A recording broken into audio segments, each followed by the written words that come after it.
Jadi memang kalau di rumah ini aja ya pas kelahiran Pak Karno. Nah, jadi rumah ini pas kelahiran Pak Karno.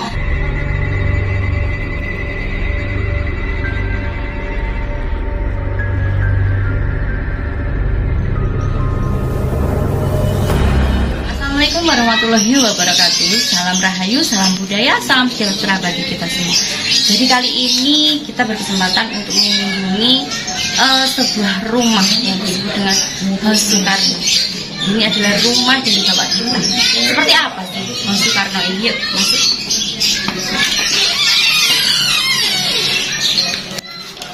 Selamat siang, Mas Vito. Iya. Kita ditemani sama Mas Vito.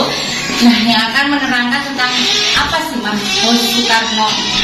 Ya, jadi dulunya selamat datang di rumah kelahiran Bung Karno, yang mana rumah ini baru diresmikan kemarin 6 Mei 2023 oleh Bapak Wali Kota Surabaya, yakni Pak Eri Cahyadi.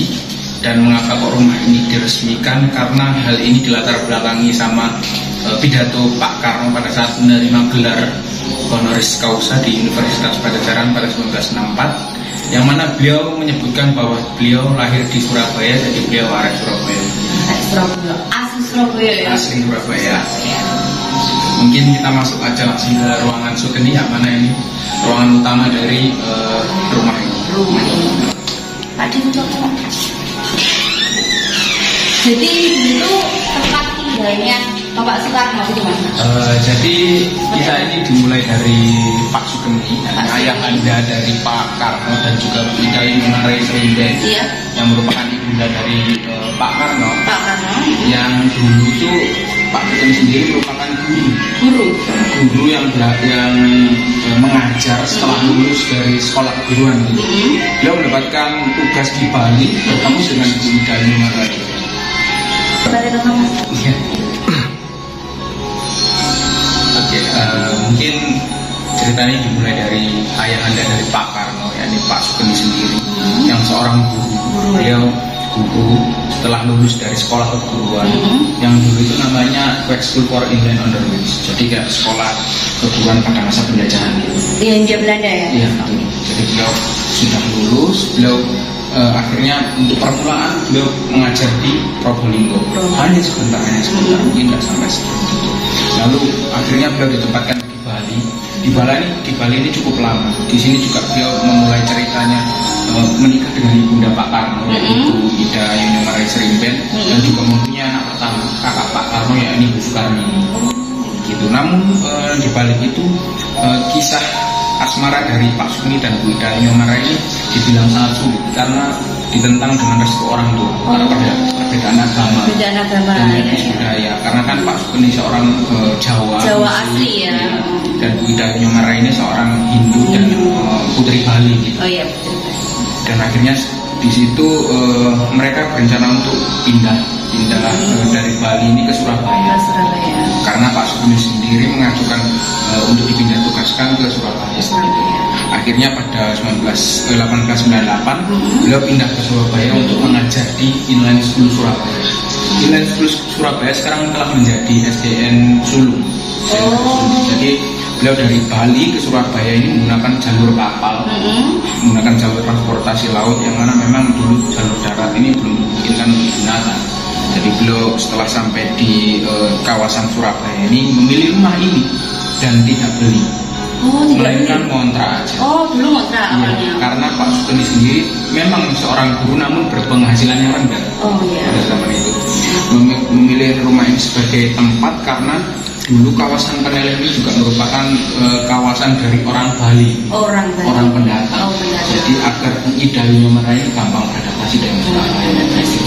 Nah, mengontrak selama 2 tahun. Di 2 tahun tersebut lahirlah Pak Karno pada 6 Juli 1901, yang mana memang di sini itu Pak Karnonya hanya sampai 6 bulan, jadi masih bayi.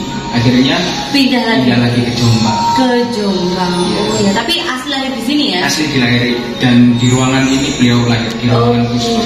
Jadi nggak hanya ruangan khusus. Iya, jadi nggak hanya kajian literatur aja, melainkan kajian spiritual. Kalau kakaknya tahu itu ada yang namanya ari-ari. Jadi orang-orang pintar disuruh untuk menyari kayak nyari gitu di mana hari-hari Pak Karno dan ditemukan tepat di ruangan Krisno ini. Di sini hari-hari, nah jadi teman-teman di sebelah sini hari-hari Bapak kita Bapak Soekarno itu ditemukan gitu. Bisa di-shoot. Nanti aja, nanti bang sekarang.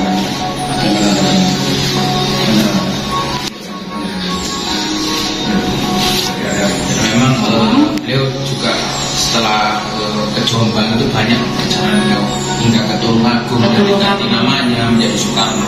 Dulu nama Pak Karno mempunyai nama kecil, namanya Kusno Sosrodja. Oh iya. Jadi beliau mempunyai nama kecil dan akhirnya diubah di Tulungagung. Pada saat di rumah kakeknya Raden Harjo Dikromo, beliau diubah di sana dan akhirnya beliau kan itu diganti dikarenakan beliau Kabupaten Jeneng. Oh, Kabupaten Jeneng, iya ya. Sesuai dengan apa yang diharapkan sama orang tua yang namanya, akhirnya diganti dan ternyata tubuh dari Pak Karno ini membaik setelah sakit-sakitan. Oh, dulu sakit-sakitan. Tiba-tiba nama itu akhirnya diganti dan akhirnya tubuhnya menjadi sehat kembali. Oh iya iya. Dan akhirnya pas sehat beliau masuk ke jenjang sekolah dasar. Beliau kan SD-nya di Mojokerto. Oh, SD-nya di Mojokerto. Di SDN Purwotengah. SDN Purwotengah sekarang menjadi SDN Purwotengah. Oh iya. SMP-nya juga sempat di Mojokerto. Sekarang menjadi SMPN 2 Mojokerto. Jadi beliau juga akhirnya setelah mengenyam sekolah SMP ini akhirnya beralih ke Surabaya lagi. Akhirnya dikirim ke Surabaya untuk menjalani jenjang SMA. Oh, SMA-nya baru kembali lagi di Surabaya ya? Jadi beliau sekitar umur 16 atau 15 kembali ke Surabaya untuk mengenyam jenjang SMA. Yang mana SMA-nya dulu namanya HBS. HBS itu Hindia Belanda. Betul, Burger School. Jadi kayak campuran antara bangsa Eropa dan pribumi menengah.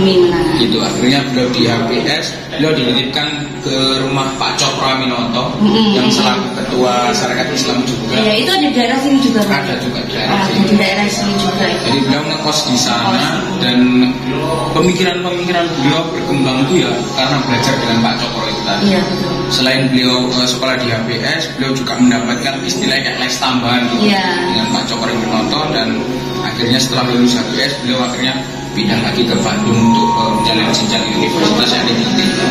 Dan mulai belajar berorganisasi ya, karena dulu Pak Cokro itu memegang Serikat Islam pada zaman dahulu ya. Jadi memang kalau di rumah ini aja ya pas kelahiran Pak Karno. Nah, jadi rumah ini pas kelahiran Pak Karno.